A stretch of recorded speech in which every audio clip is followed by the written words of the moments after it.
작년 혹은 올해까지도 그런 이야기들이 많죠. 라이트하우스가 집값 떨어진다고 했는데 도대체 언제 떨어져? 라이트하우스 믿어가지고 벼락거지 됐다.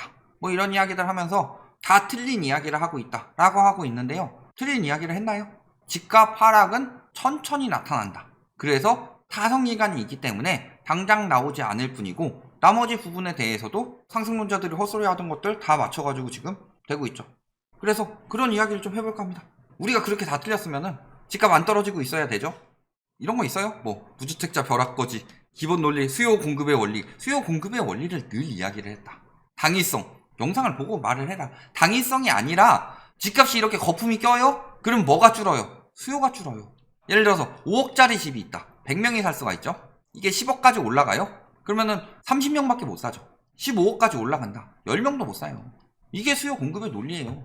당위성이 아니라. 그러니까 집값이 올라갔을 때 어느 정도 심하게 거품이 끼기 시작하면은 못 사는 게 당연하다. 그런데 금리가 워낙 저금리로 내려갔고 DSR 도입이 늦어져서 많이 샀던 거죠.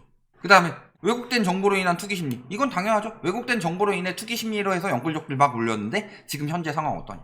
그리고 기사 봐봐라. 저번에 분석도 했어요.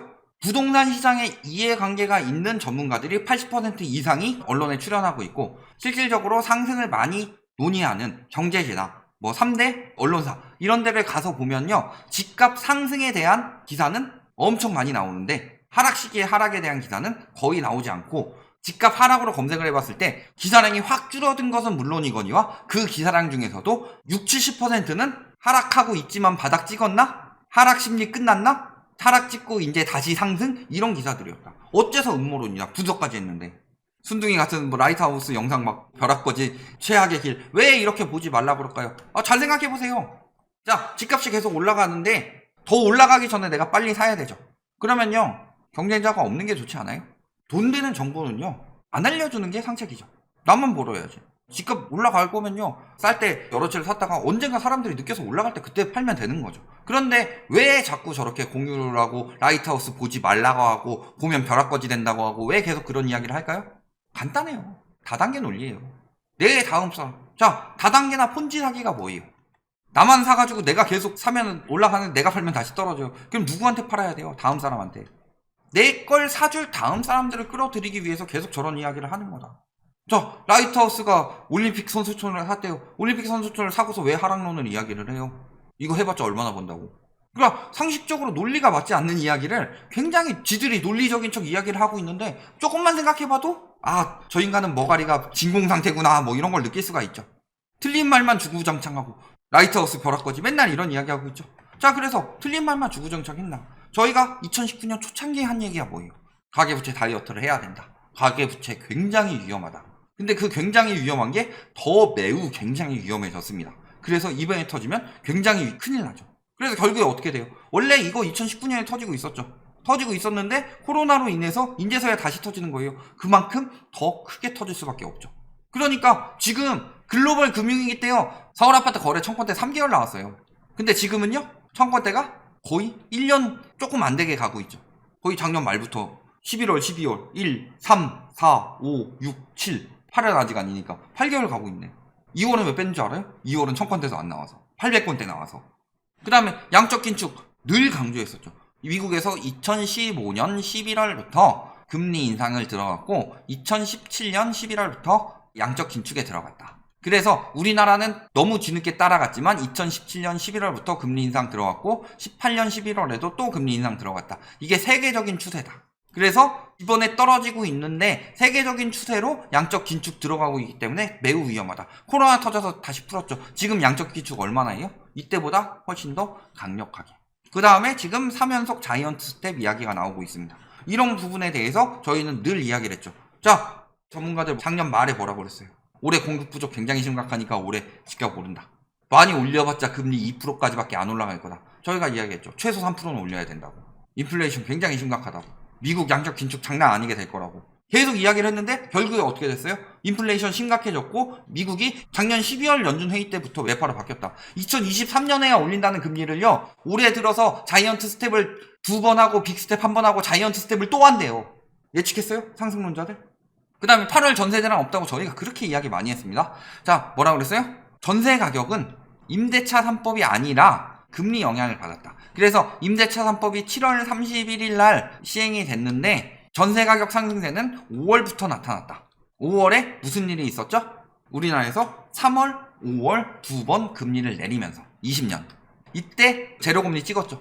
그래서 5월부터 전세 가격 상승세가 나타났죠.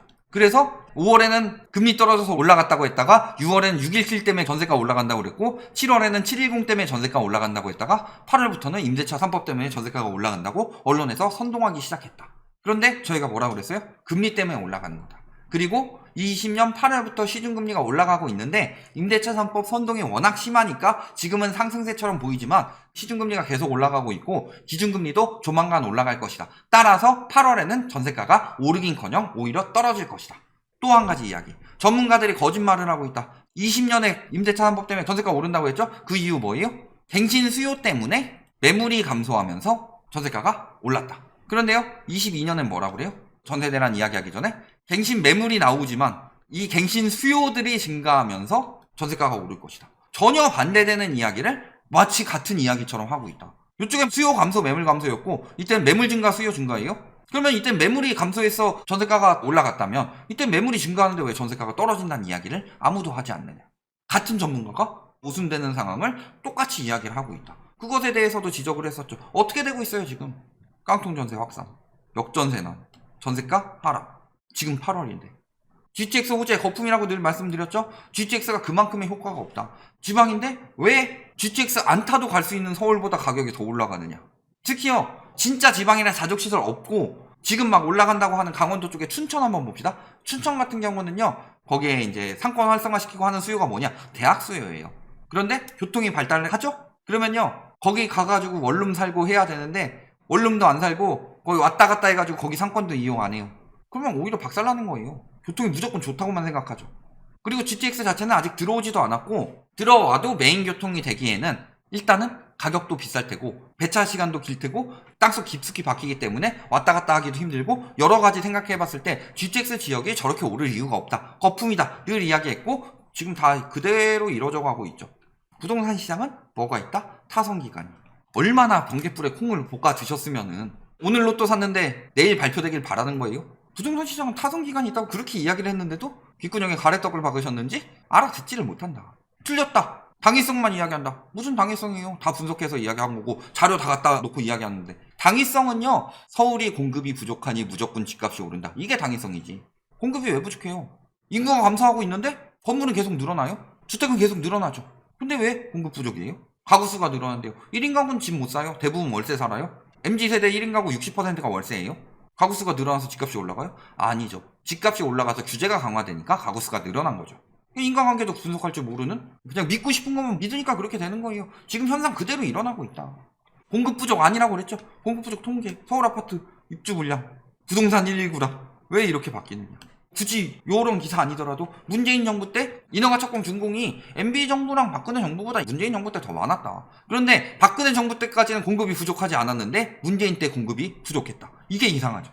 박근혜 정부 때는요 2015년까지 그래도 뭐가 늘었어요? 생산 가능 인구가 늘었다. 그만큼 수요가 늘어나는 환경이었고 문재인 정부 때는 생산 가능 인구 계속 감소했어요. 수요가 줄어드는 환경인데 공급은 더 많았어요. 그런데 공급 부족이다. 무조건 문재인 탓, 무조건 빨갱이 탓, 무조건 좌파 탓. 그렇게 선동하고 있는 전문가랑 언론들이 잘못된 거 아니에요? 공급 부족이에요? 공급 부족이면 매물이 늘어날 리가 없지. 매물이 빠져야죠. 공급 부족이에요? 누가 봐도 수요 부족이죠. 다만 20년에 금리가 떨어지면서 공포 수요들이 엄청나게 몰렸을 뿐이다. 그 다음에 주식코인 붕괴 늘 이야기했었죠. 긴축시장 오면 주식코인 붕괴될 것이다. 그대로 나타나고 있죠. 최근에 조금 다시 오르고 있는데 물가 상승 정점 기대감하고 있는데 아직 결정난 거 없습니다. 미국에서 자이언트 스텝 또 한다고 그랬어요. 주식, 코인 다 이야기했던 거죠. 라이트하우스 믿어서 벼락거지 됐다. 자, 벼락거지 뭐예요? 전 사람의 벼락거지 참았는데 정부가 원망스럽다. 상실감과 근로의욕을 잃는다. 자, 벼락거지는요 상실감과 근로의욕 저하 이런 거죠. 그런데요 물린 사람들은 뭐하고 있어요? 무지출 챌린지.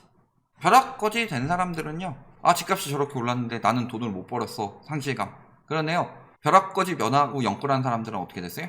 미실현 이익을 자산인 것처럼 쥐고는 있는데 당장 나가는 돈 늘어나서 생활비 줄이고 심지어 써야 될 것도 못 쓰고 있다. 어느 쪽이 인생을 아름답게 살고 있느냐. 그런데도 집값 오른다는 이야기 하고 싶어서 뭐라 그래요? 베이비 스텝 시사했다. 자, 8월 2일 물가 발표된 이유 아직 발표된 거 없습니다. 발표 전에 역시 이야기를 한 거죠. 왜? 물가 발표 전에 저런 이야기 해놓고서 나중에 물가 발표 뒤에 그때는 그랬는데 물가 발표 보니까 빅스텝 해야 될 것 같아서 했다. 이러면 되죠. 다만 저런 이야기를 왜 남겨놓느냐? 경기 침체가 심각해지니까 지금이라도 주식 사고 해가지고 자산 가격 연착륙 돼야 되지 쭉 떨어지는 거 원하진 않아요. 그러니까 말이라도 항상 저런 식으로 비둘기처럼 하는 거다.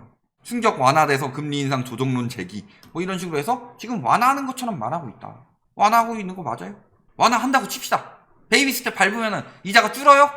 3%까지 오를 건데 2.75%까지밖에 안 올라. 지금 이 정도에도 무지출 챌린지인데 이자 더 오르면요? 물가는 아직 잡히지 않았습니다. 아직도 계속 정점을 돌파하고 있어요. 집값 같았으면 신고가 갱신이라고 했을 텐데 물가니까 잡히고 있다고 하고 있어요. 상승폭이 커졌는데 누가 거짓을 말하고 있느냐. 일부 뭐 찝어가지고 저렇게 거짓 말하고 있는 거 거짓 잡아내서 이야기를 하고 있는데도 믿지 못하는 사람들, 유튜브 중에서 그런 분들 있죠. 뭐 기업들이 대표적으로 가면 쓰고 나와서 얼굴 잘 안 보이시죠? 그런 분들 뭐라고 해? 뭐 기업들이 이런 거 가지고 사기치고 있다. 와, 저거 속았으면 호구 될 뻔했네. 그런데 저희가 말하는 거는 이미 속아서 호구가 됐는데 더 큰 호구를 찾아야 되니까 호구 안 된 척 하고 있는 거예요. 호구들이. 근데 이 와중에 돈 푸느라 바쁘죠? 세제 개편 때 세수 감소하죠? 민생 지원 계속 들어간다고 하죠? 이거 뭘로 메꾸고 있어요? 문재인 정부 주력 사업. 자, 알뜰 주유소 없앤답니다. 유류세 더 깎아주는 거 안 한다고 하죠? 뭐 유가 떨어지는 것 같다라고도 하고, 그 다음에 정부 재원 부족하니까. 종부세, 법인세 깎아가지고요. 민생 지원 산업들 없애고 있고요. 뭐 하고 있어요? 국가가 가지고 있는 자산을 팔아치우고 있다. 다 보이죠? 미래가 어떻게 될지. 저런 정신 나간 짓거리까지 하고 있는데 미래가 보이죠? 집값 안 떨어지고 안 떨어지게 해줄게요 해놓고서 국가가 보유한 상가랑 토지는 팔고 있어요. 비쌀 때. 저걸로 감소한 세수만큼 푸는 것만큼 확보를 해서 포퓰리즘을 펼치고 있죠. 이게 현실이다. 그런데도 집값은 저렇게 금리 안 올라가게 별 억제를 다 하고 규제 다 풀어지고 돈 풀어도 집값이 안 오르고 거래가 안 늘고 있다. 이게 현실이다. 그런데도 아직도 라이트하우스가 틀렸고 아직도 집값이 오르실 것 같아요? 다 말한 대로 이루어져가고 있죠. 이게 어떻게 기우제예요? 어떻게 말을 안 들어서 벼락거지가 되냐? 광신도들은요, 무슨 짓을 하는지 몰라요, 본인이. 그거를 믿고 똑바로 하는 것처럼 보이죠. 그런데요, 그것도 말이 되는 걸 믿어야지. 사기꾼들한테 당해서 호구가 됐는데 아니라고 인정하기 싫을 뿐인 거고.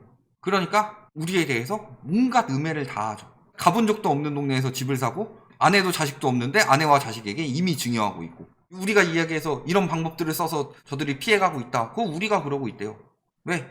메신저를 공격해서 신뢰도를 떨어뜨리려고 할 뿐이죠. 그런데 믿어서 망했어요? 아니죠.